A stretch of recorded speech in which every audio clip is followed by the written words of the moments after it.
Yo, and welcome back to the channel. Here we are back again, planning the life. What life should we have?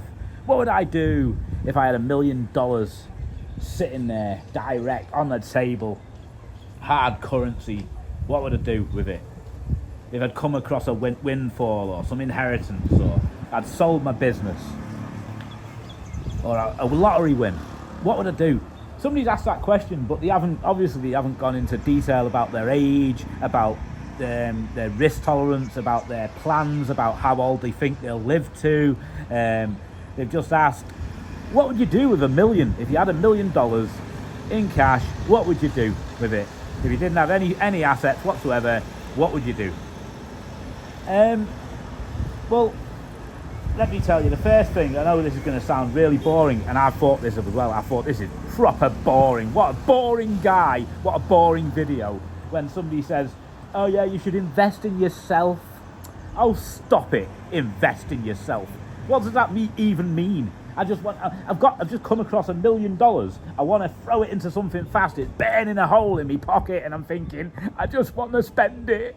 I want a Ferrari. I want a speedboat. I want to buy a new house. I've always wanted to build a house myself. I've always wanted to open an ice cream business. That's what I'm going to do. I'm going to open an ice cream business with me $1 million. Buy a house. I'm going to buy a Ferrari. Buy a Ducati. I want a speedboat. In fact, no, make it a yacht. Small yacht, not being greedy, just a cheap, small, little, maybe not a yacht.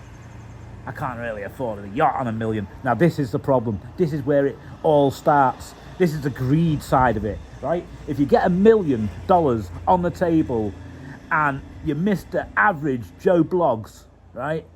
And you're anywhere between the age of, it's hard to say, but let's say 30 and anything older than that. If you're older than 30, and you're working a factory, or you're earning 20 grand a year, or you're earning 30 grand a year, right? 50 grand a year, and you've been paying the bills and all the rest, and you come across $1 million, and you're like, wow, I've worked for the last 30 years, and all I've got is me bed sit, and even that's not mine. I rent it, and you haven't saved anything.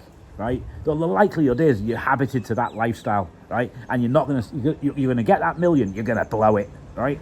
So, particularly to you, what you need to do is open a Fidelity or some sort of account, a very good quality account, stock account, like you think won't go bankrupt anytime soon. Is going to be there the rest of your life. Something you can trust. It needs to be a big company, preferably the biggest one in your country. Whether you're in America or France or Canada or wherever you are, right? And then put a whole $1 million on the S&P 500 in America, bang it on there, and do not touch it, right? But what you can do is you put it into dividend stocks, and then you can touch it. So if you need income, right? If you want to stop what you're doing and that $1 million's all you've got, and you need income, you're going to have to draw off that money. You can draw 5% probably a year, in my opinion. I mean, obviously this video, it's to be taken with a pinch of salt. It's just what I would personally do. It's not my recommendation to anybody, because I'm not a financial advisor. So I've got to say that to cover myself, so people don't sue me. Nearly call them pricks, but let's call them people. That people don't sue me because they've listened to my YouTube video and gone and stuck 100 million on shitcoin or something, some cryptocurrency that nobody knows of, So you have to be careful, but there is ways, and simple ways, on how to get rich if you've got money, because money does make money. I can guarantee that. Money makes money. All you need to understand is compound interest.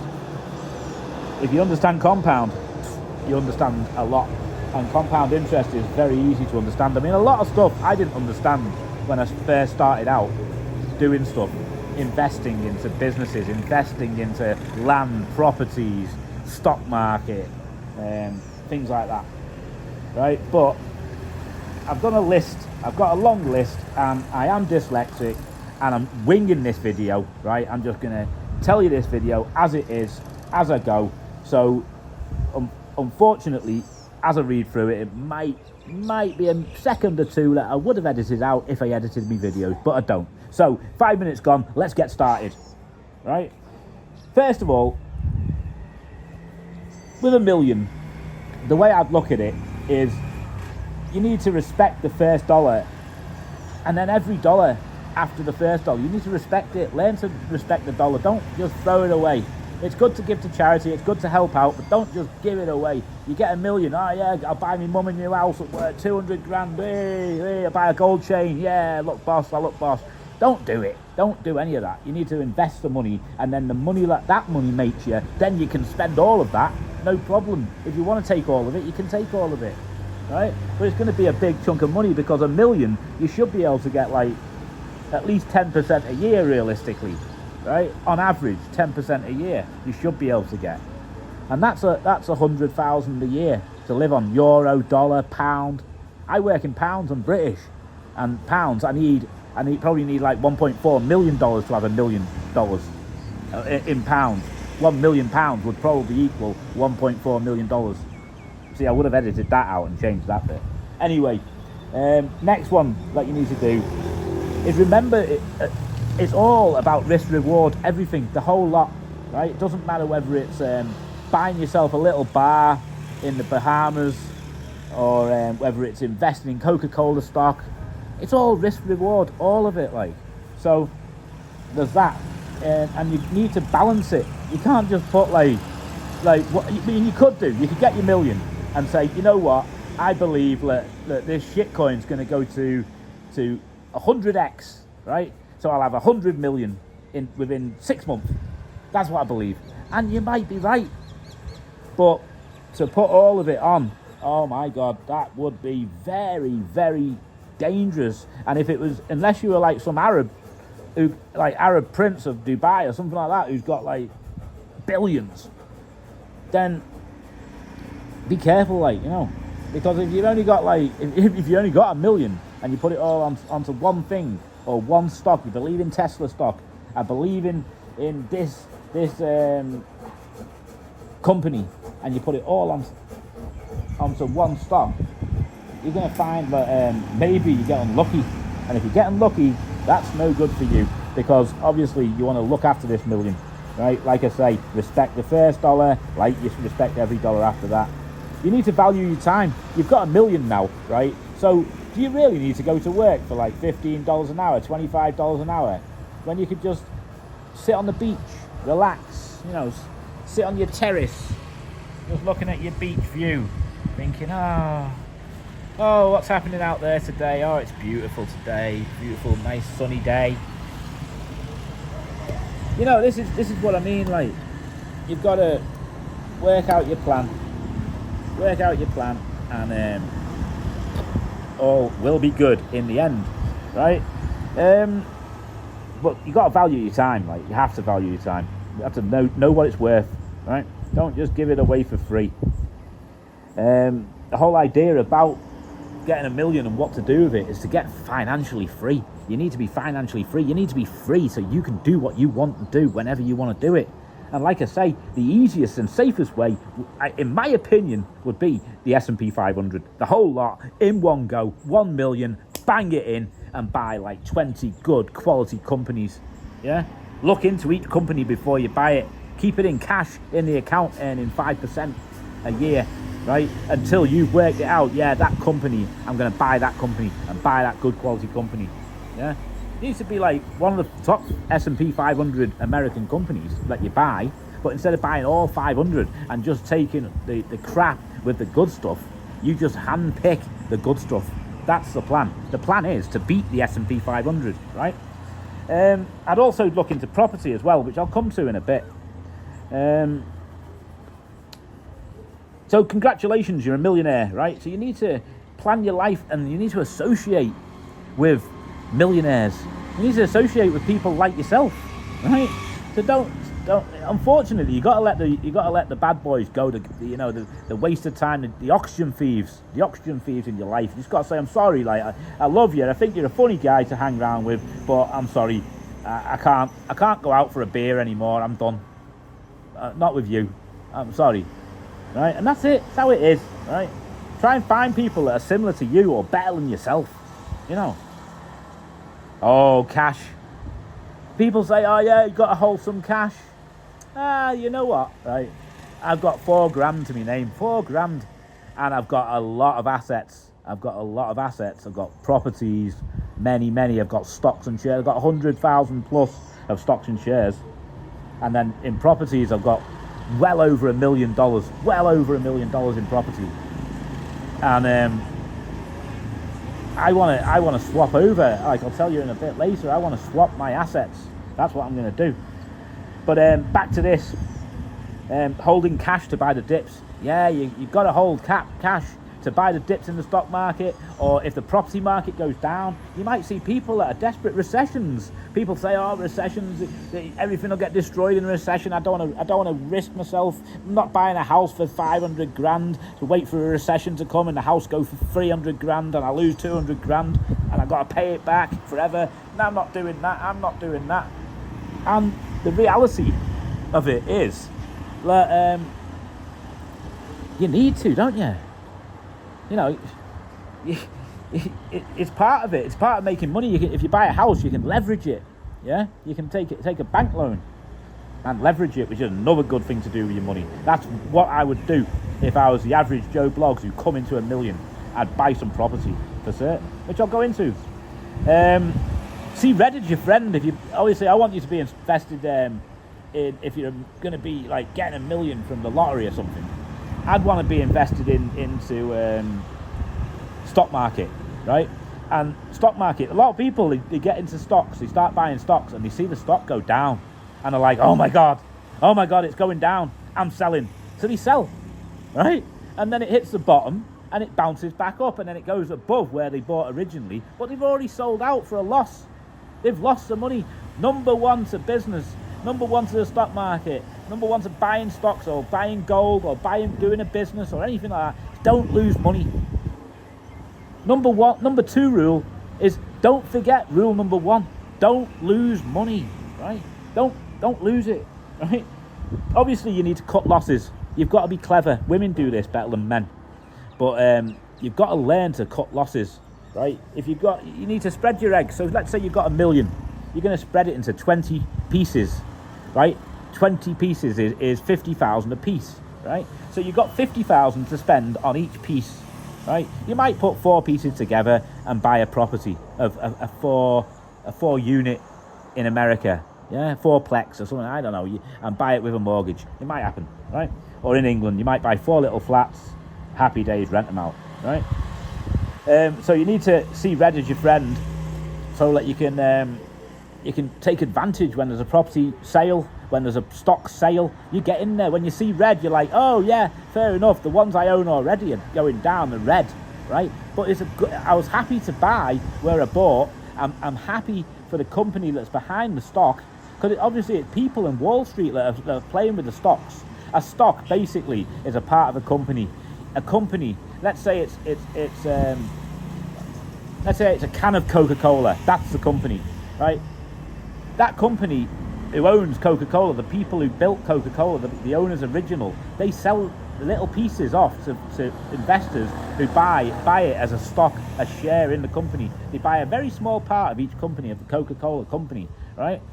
So they sell the Coca-Cola to people around the world who buy it, and they between them decide, oh yeah, I think it's worth more, I think Coca-Cola's doing well at the moment, oh my God, there's a bit of a problem with Coca-Cola, I'm going to sell mine. And then everybody starts to sell and people like follow the sheep, and the stock price goes up and down. But the company behind the stock's a different thing. It's not the same, yeah? The company's a real company, and a company designed to make money, to make profit for you, the shareholder, yeah? The owner, the partial owner, yeah? That's how it is. So see Red as your friend and buy the dip, buy more, take advantage with the cash that you hold, because you should always hold 20%. I might repeat myself a bit on this because now I'm winging it and I'm not even following me 2 pieces of paper that I've wrote out as descriptions. But anyway, don't fear anything. There's another of my rules, right? You've got to learn. You're going to take losses now and again, because learning will cost you, yeah? But if you're diversified across 20 different assets, and you're losing on 1 and you're winning on 19, it's all right. It's fair enough. It's bound to happen now and again. You're going to take a loss on things because you're out there. You're investing. You know what I mean? It's going to happen, right? So don't take it as a bad thing. Learn about the mistake. Cut the loss as fast as you can. If it needs to, if the stock price, say it's a stock, not a property, say it's a stock and it's going down, and you believe that the company's going to be twice as powerful, twice as profitable, twice as better run in 10 years' time than it is now, and they're going to rebound and come back up massively with a new leader in place, and you believe in it, then don't sell. Double down. Right? See red. Double down. Buy more. Yeah. If it's a property, buy more. Go to your bank. Ask them, how much do I have to put down to buy that property there? And then if it's a good deal, you do the mathematics. You need to be good at maths. Learn maths. Yeah? That's another thing to do. If you've got $1 million, don't touch it. Learn mathematics. Oh, look, it's a Tour de France, Tour of Africa, the Tour of Madagascar. 1, 2, 3, 4, 5, 6. Most of them have got helmets on, which is very sensible of them. That's nice. Probably tourists. Well, they're definitely tourists. I've never seen them before. 8.5, I squeezed it in. Number 8.5 on my list. Understand compounding. Like I mentioned a minute ago, compound interest is like unbelievable. The amount of money you make from compounding is unbelievable. Because if you invest £100, after 1 year you've got £110, say, right? You leave it again. The next year you've got another £110, but you've also got the compound interest on the £10, right? For leaving the £10 from the first year compounding. So you get another £1 from that. So now the second year you're getting £11. If you're talking about a million, you're talking about big figures. And after 5, 10, 15 years of compounding, it builds up into a big amount of money. It's very, very nice. Compounding is something that you need to get. If you're young, oh my God, you lucky soul. You really are. Because if you're listening to this and you pay attention to what I'm saying, you'd be so rich. Just, you could retire at like 25, 35, retire young, like, and have a fortune, have a lot more than I'll ever dream of having. It's amazing. Or you could just wait until you're like 40 or 50 and have massive amount of money. What you need to do, you're not going to believe this. You need to invest now. Invest 50% of your income. Invest it for the next 20 years and see how rich you are. Like, you'll be the richest person you've ever met. That's who you'll be if you invest 50% of your income for a long time like that. Yeah, compounding. Get a compound calculator on your phone. You can get an app on your phone, compound calculator. Play around with it. Just put the figures in, like, say, you can work it out how your pension's doing and that, and where it's going to be in 10 years' time and that, where it's going to be in 20 years' time. You can work out when you're going to retire. When do I give up? When do I stop? When's enough? When will I have enough? Yeah, there you go. It's a maths game, You need to stay diversified. You need to keep up with the news as well. You need to learn stuff. You need to learn about, if you're going to do cryptocurrency, you need to learn about cryptocurrency. Don't just barge in there because your nephew said, oh yeah, buy Dashcoin, buy Dogecoin, buy Bitcoin. Buy one of the top coins. Because it's dodgy, like, I'm a bit scared of cryptocurrency, to be honest with you, which I'll dive into in a minute. I'll dive into it. Anyway, keep up with the news, though, on crypto. If you're going to invest in crypto, in stocks, you need to keep up on the news on that. You need to be invested in stocks. You need to be invested in property if you're young. If you ain't got 10 or 15 years, I wouldn't buy a property. I'd say, nah. If you're pretty much done, if you're like 45, 55, and you're like, no, I'm pretty much done. I've got $1 million's worth of stuff. I'm thinking, cash it in and move into Nosy B. I'm coming to see you, Cairo. I'm on my way. And I'll be like, all right, you bringing your mill? Yeah. Of course I am. I'm bringing it on paper. It might be invested in the US stock market, but I'm bringing it to see the view and to cash it out the ATM each month, each week, on a Friday. Need me shopping money. Need me rent money once a month. Right? So there you go. Keep up with the news and you can see what's going down. Be careful of dream snatchers. Oh my God, be careful of dream snatchers. Loads of people want to steal your dream. You got $1 million, like you start. Don't be telling people. $1 million is nothing really, to be honest with you. It's not a lot. Realistically, you should put it in the S&P and draw 5% a year, giving you 50k a year to live on, minus taxes, wherever you live. That's what you should do, or look for a tax haven to move to and move to it so you don't have to pay tax. I can't believe places like America, they've got to pay tax. Even if you don't live in America. Germany, you go back for like one day, you're paying tax again for the whole year, like you haven't been there. It's like, what is going on, like, you know? What is going down? I don't know about that, like, I'm lucky I'm British, like, even though Britain sucks, like, and they've took away all our perks, they've left us hardly anything, it's still not a bad deal, like, you know, you're still getting, you don't have to pay anything on the first £12,500 you earn. You can get capital gains tax allowance. It's a little bit, it's more, it used to be quite nice, and now it's a little bit, it's like €1,000 or something. Crap, I don't know what it is. So it's that crap, I don't know what it is. It's hardly worth bothering with, but it's better than nothing, better than kick in the face, you know. You got that dividend allowance. I think that used to be £2,000. It's gone down to like 500. It sucks, but it's still 500 quid. I don't have to pay tax on. So you bang in enough money so that you can get 500 in dividends and take that allowance. The single room rent allowance. You need to learn about your country, what you're entitled to, what can you take, learn about your tax system. Don't just leave it to your accountant. Learn about it.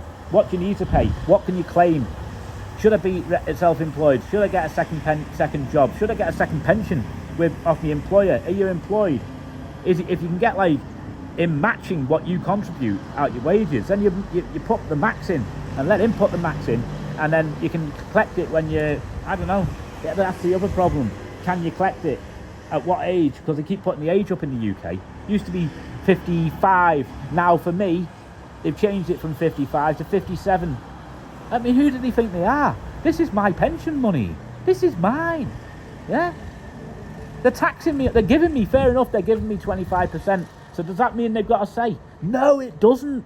It doesn't. They just keep out of my pension. Got nothing to do with you, government, you know. It's my money that I'm investing, and you're putting 25% into my fund because you want to get it, you want me to invest. So that's what I'm doing. And you're going to take that money back off me in taxes when I draw it out. Right? So you need to be careful how much you put into a pension. Because if you want to retire early, go on, lad. Look at that. Rubicon. Boom! There's money. There's dollar. €80,000 or something. How much are they? How much are those bad boys? 80 G's, man. That guy's living it. He's got his mill. And he knows what he's doing, that guy. That guy with that Jeep Rubicon he just drove past. Be careful of dream snatchers. Yeah, for certain. That's my plan of what to do, right? Now let's get into it. What else is there? Is $1 million enough? Expectations. Maybe $1 million's nothing. Maybe you're like, I'm not interested in $1 million. I had that when I was like 19. Off me second product off Amazon FBA that did well. You know, this is I've had that in a week off a crypto shitcoin. Right? Singing in that van there, singing away. Sweet, nice. Yeah, it could be 30 million, your dream. So if it is, go for it. Go for it. Who am I to stop you? I'm not going to be your dream snatcher and say, don't do it. Yeah? You think you can turn $1 million to 30, then, and you're intelligent, you know what you're doing, and you're doing something in the field that you're in, that you know about, well then, yeah, all right, go for it. But obviously, it can end badly, you know, if you start, because if you need to be careful, you need to be diversified. So I definitely wouldn't put all my eggs into tying it into 30 million as fast as I can. I'd take it easy. I'd have a dream. You need a dream. What's your dream? Learn your dream. Work it out. Know it off by heart. You should have a dream life. You need a dream to start a company. To travel the world, you know. Buy a supercar. Buy a family house. So I mean, like, loads of people that get $1 million, they're like, yeah, let's do it. All right, $250 for the house, buy it, bang. I want a Ferrari, 100 grand, second hand. Hey, get yourself a wife car, Range Rover Sport, right? 100 grand. right? 50 grand, say. And then the family house, yeah, you got that, and you got the, what else do you need? Oh yeah, I need a sprinkler for the garden, I need furniture, I need new clothes, I need a Rolex, I need a Look Boss in me Hugo Boss, right? And all this, it might be a bad idea, so be careful of that, like, because you'll end up with nothing fast, like, I've seen it happens, so you need to be careful. But you could start a company, you can travel the world, you can buy a supercar, you can buy a family house if you want. You can do all of that. I'd try and keep the million intact, apart from putting it into your investments that you've finalised on. You take some time, you finalise on it, right? You need to be tax efficient. You know, your investments. If you're gonna get paid, like if you're earning 50, if you're paying 55% tax, right? Is that a good deal? That's what you got to ask yourself, right? Or is it a bad deal? Yeah. So I mean, obviously being British, I don't live in England. I live in Madagascar. I don't need a lot of money to live, so I don't make a lot of money from England deliberately. I could make an extra 100k a year if I wanted to, easily, but I'd have to exchange time for money, and I'm not prepared to do that. So, because I have to travel to England, wouldn't I, and do stuff. I'd be busy doing stuff now and again, right? Working, putting hours in to the cold weather. I'm all right for that, you know, right? Passive versus active is what it comes to. I like passive income where I don't have to do anything. I delegate. I get other people to do the work for me, so I don't have to. I pay for it out of other people's money. I basically say to people, oh yeah, I've got something you want. You pay this price and you can have it. And then I give it to them. They can borrow it, basically, on loan, whether it be a rental house, a rental motorbike, a fishing rod, whatever it could be. I'll rent it to them, yeah? And they pay me a rental fee. They're happy, I'm happy, and I do nothing apart from I need an agent, I need insurance in case it burns down, I need furniture, I need to keep it painted, keep it decorated, yeah, so I do have a little bit of work, but I can delegate that. You know what scares me, right, is like loss of financial freedom. God forbid I had an accident tomorrow and I was paralysed from the neck down, I can't do anything, right, and I've got nothing. And my family's got to look after me, wife's got to look after me, my kids. They're already in Africa, in Madagascar, struggling in life. Without me, they're struggling. It's hard being a Malagas, it's hard, right? So they're going to be struggling. And then they've got to look after me. So I'm scared of that. I've always been scared of that, even on my own, I'm scared of that. Then I want a private nursing home. I want a double bed. I want a TV that I choose myself, a 50-inch. You know, I want to do if I'm paralysed from the neck down, I want staff to give me bed baths and stuff, you know what I mean?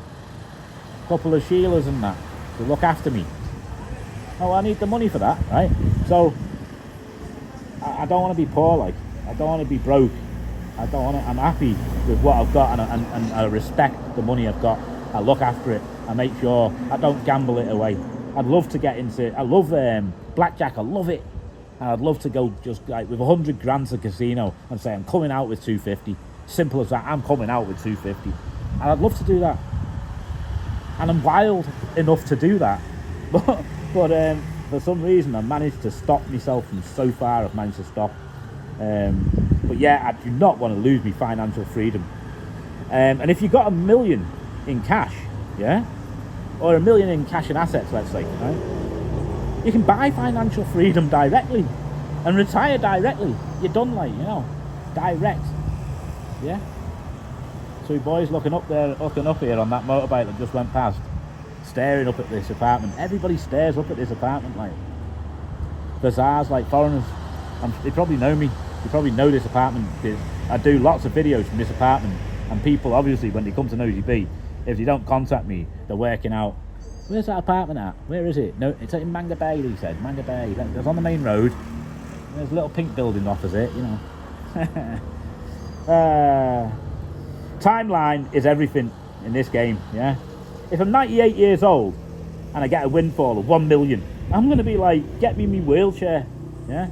Get me a private jet to paradise. Let's go. I'm going to the Bahamas. Like, I want to go to Bahamas now. Get me my wheelchair. Get me a ticket, get me passport, I need you, I need staff, I need a doctor, come with me on the private jet, I need rooms for everybody, let's party, we're going Las Vegas, woo! It's in the casino, I'm gonna, 250, I'm putting 250 direct in the casino, 250 grand direct for $500,000 or nothing, right?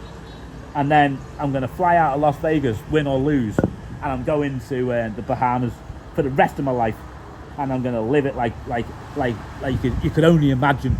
That's what I'm gonna do, like I was 20 years old, yeah. But if you are 20, yeah, you're gonna need a different plan.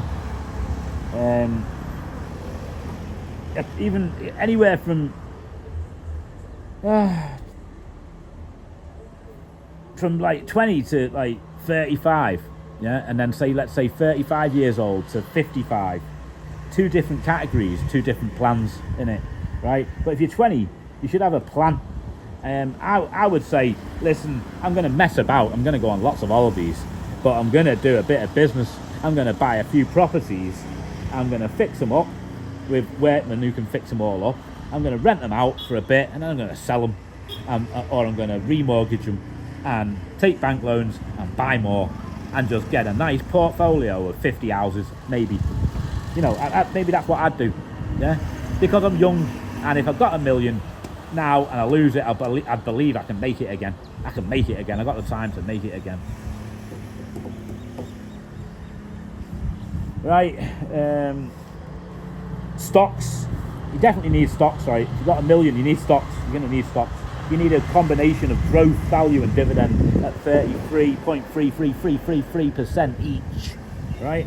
So you're dividing it into 3 groups: growth stocks, value stocks, dividend stocks, right? Personally, I'm from the UK. I'm in USA stocks, 90% USA, probably 10% British stock, right? Obviously you got USA, you got Canada, you got Germany, you got all Japanese, you got all sorts of stock markets all over the world, right?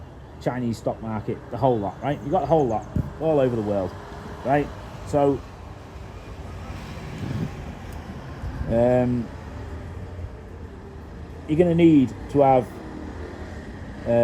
if you don't know anything about stocks, you're going to need the S&P 500. That's what I'd do. I'd put into the S&P 500.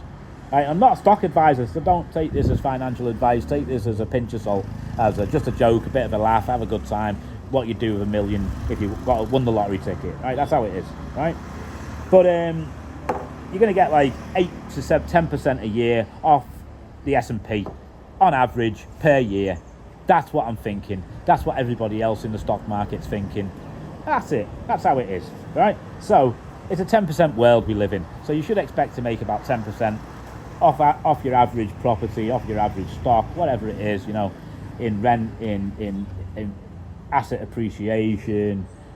That's what you should be making, right? Bitcoin, cryptocurrencies, they should be 10%. They're not. Some of these cryptocurrencies are running at ridiculous rates, which we'll get into in a minute. Properties, right? You're going to need some properties. I see it as a game, like Monopoly. You need like 4 houses, 1 hotel, right? So maybe 4 houses, 1 commercial garage, an ice cream shop, you know, a sweet shop, whatever it may be, and you get 4 rental properties. Porsche, look at that, Porsche Cayenne. Very, very nice. A Vazar foreigner driving it. I know where he lives, or where he works anyway. He's on that crocodile farm, next to that crocodile farm in Nosy Bay. But don't know what he does. But maybe he probably owns it, doesn't he? Probably owns it. Probably his business. You got commercial, obviously. You got residential property. You got industrial units. The beauty with property is you can take leverage. Leverage. What it means is you can borrow money against your asset, right? So your asset is cash. So you've got $1 million. You say, all right, I'm going to put 250 into property as a deposit. The bank says I'll give you 750, right? So you're a quarter in, the bank's 3/4 in. You buy the property. Any profits from the property, you get 100% of the profits. That's where your bonus is, right? You don't just get 25% and the bank takes 75. You get all of it, right? So it's very nice. And somebody else is going to pay the rent, hopefully, for the property. So your mortgage is $1,000 a month, for example. Your rent is $2,000 a month. After your insurance and your maintenance costs and the agent costs and anything else that you've got to pay for, like government charges where they say you've got to have an electric test every year, you've got to have this gas test every year, that sort of thing, you're going to be left with like a nice little income, right? You're going to be probably, if you're lucky, you'll be left with 50%. It's possible. Like you can be left with 50% minus, realistically, the loan cost. But you can be, if you're really lucky and you get a really good deal, you could be, in that case, you could be, I'd be looking about 25% that you're getting from that, which is nice. Hang on a second, stop about the 25%. No, 10%, right? You should be getting like asset appreciation of, let's say you get, it depends on what country you're in and whereabouts and how lucky you get and the type of property you got, but mate, let's call it 3 to 5% asset appreciation. Plus you're gonna, the percentage that I was on about a minute ago, it's dollars, US dollars. You're gonna get like, let's say you get like a property that's worth 200,000, right? And you get a rent of 6,000 a year, right? No, 12,000 a year, say, right? No, 1,200 a month. Let's go for 1,200 a month. Nice simple figure, which gives you 6,000 a year, doesn't it? Right? Say your costs are 4,000. You're going to be left with like 24,000 a year. Yeah, you'd be left with 24,000 a year. So that's pretty nice. 24 grand a year is pretty nice, and that's from like buying 4 units, though, right? 200,000 units. I've really messed this up. I've messed this up. Hang on, right?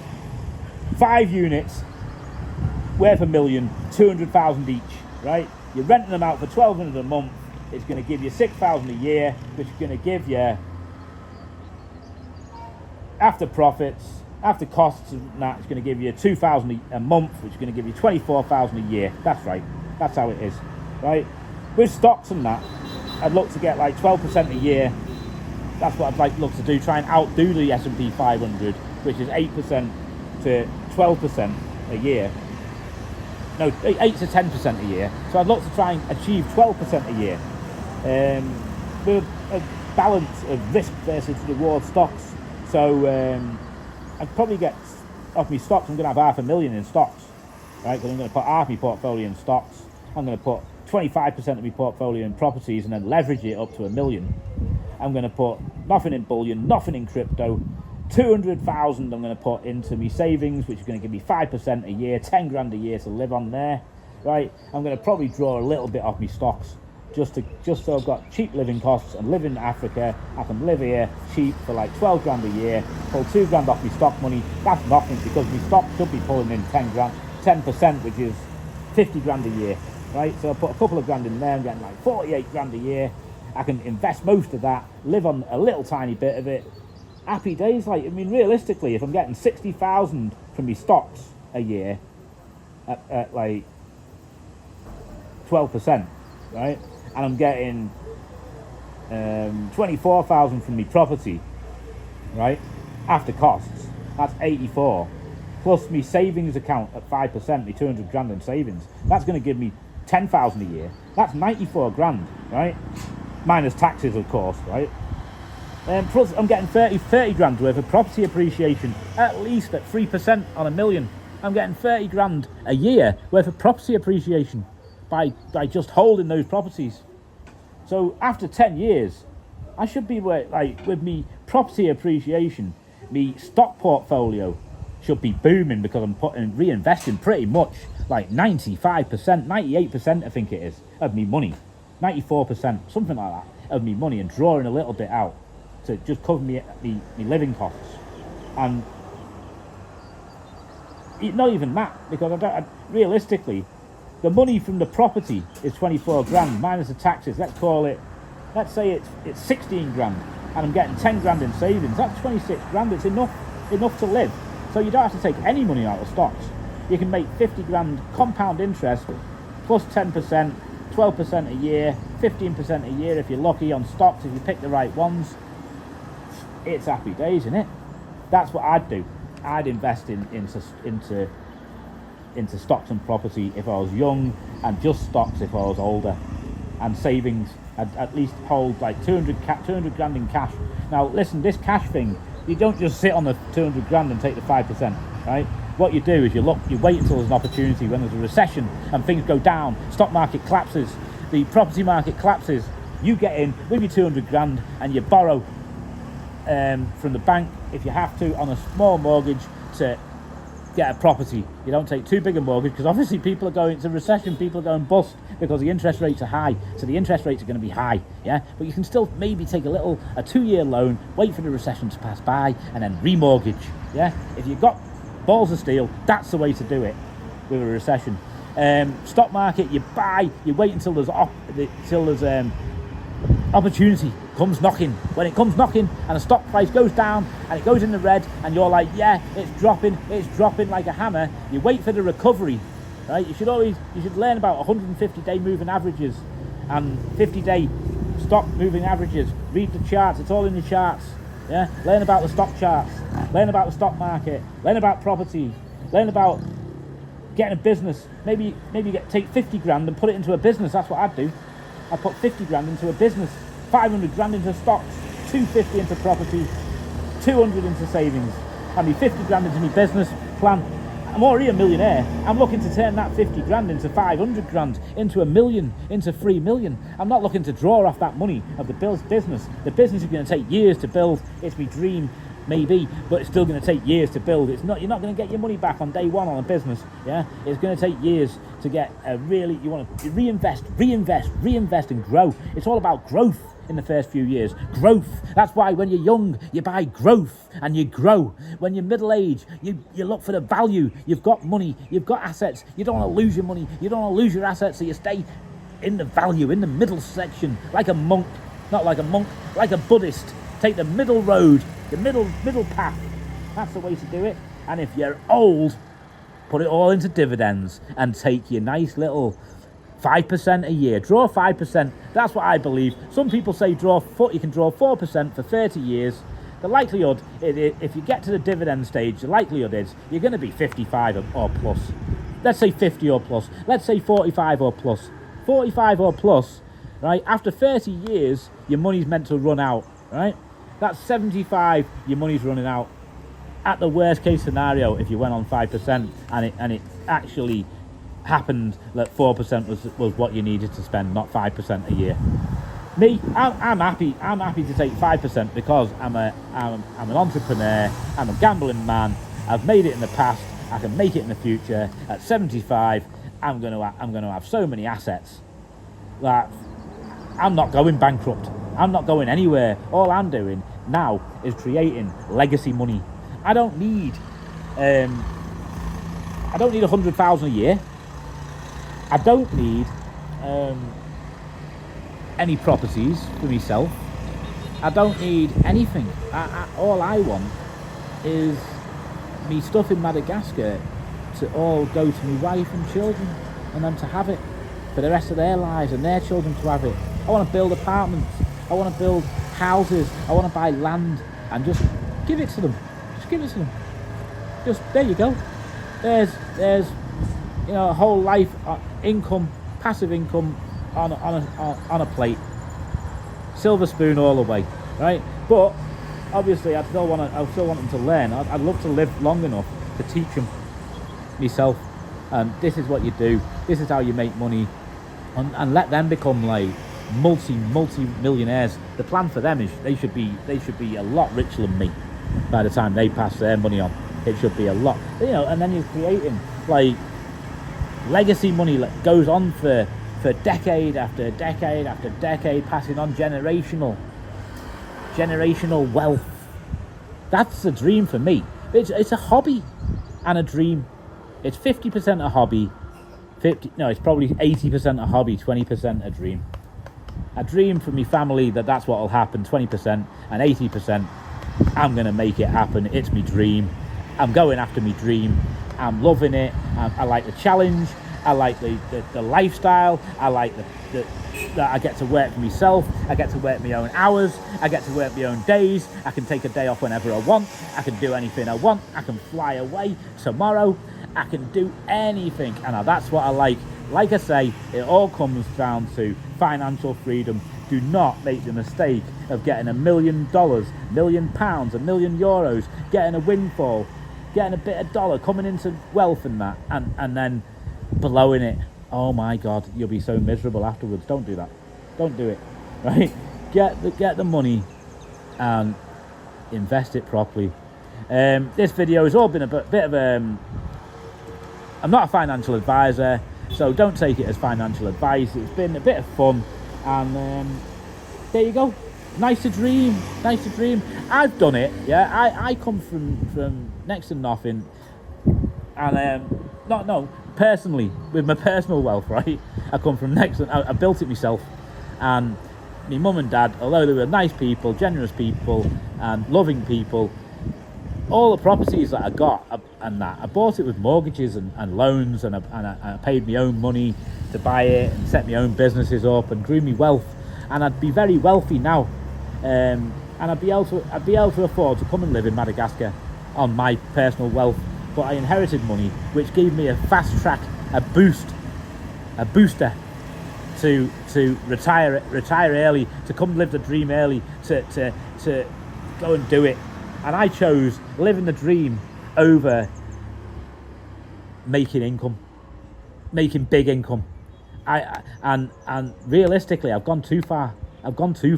Because realistically, I need 20,000 a year, and 20,000 a year. Yeah, if you're drawing 5%, you need 400,000, because that's 5% of 400,000 is 20 grand, isn't it? Right? So 20 grand is plenty. $20,000 is enough for me to live. So realistically, I need $400,000, about £350,000. I got like 6-7 times that. So I'm well over it. I've gone too far. So now I'm gonna swap. I'm 48 years old, and I'm gonna swap from UK property into USA stocks and Madagascar assets, land, properties. I'd like to do an investment with with my subscribers, and also some friends and anybody else who wants to invest in a good quality project that'll give them like 20% return a year, and a share in a nice little complex here. We build maybe 20 apartments, 1 swimming pool, put a wall around the land, plant nice coconut trees, doodle gardens, build a swimming pool, put a security hut, put a parking area, put a bar, and put a generator, so we've got backup electric, backup water tower. We want Wi-Fi connection. We want a little restaurant, even maybe that's on the main road. You want a nice location. We want it in a nice location. That's what I'd like to do. That's my dream, is to build like 20 units. Maybe in a couple of years' time, next year, I'll start looking into it, and hopefully I'll get a good solid plan where people can invest with me, and we'll buy a nice big plot of land and build some apartments and live life, be free. Live life, be free. That's my dream. I'm loving it. I'm loving it like this. I'm loving it like that. So there you go. That's it. That's basically what I think I would do if I got $1 million. Personally, at my age, I've already told you what I'd do, but I'd put it into the stock market, and I'd just draw on it. I'd draw 5% a year off it. 50 grand a year. Boom! I'm done. I'd have 2.5 times the lifestyle I've got now. And my lifestyle now is not so bad. Not so bad. Sun's going to go down very soon. It's a beautiful day in paradise. Very, very, very nice. Palm trees in paradise. One love, baby.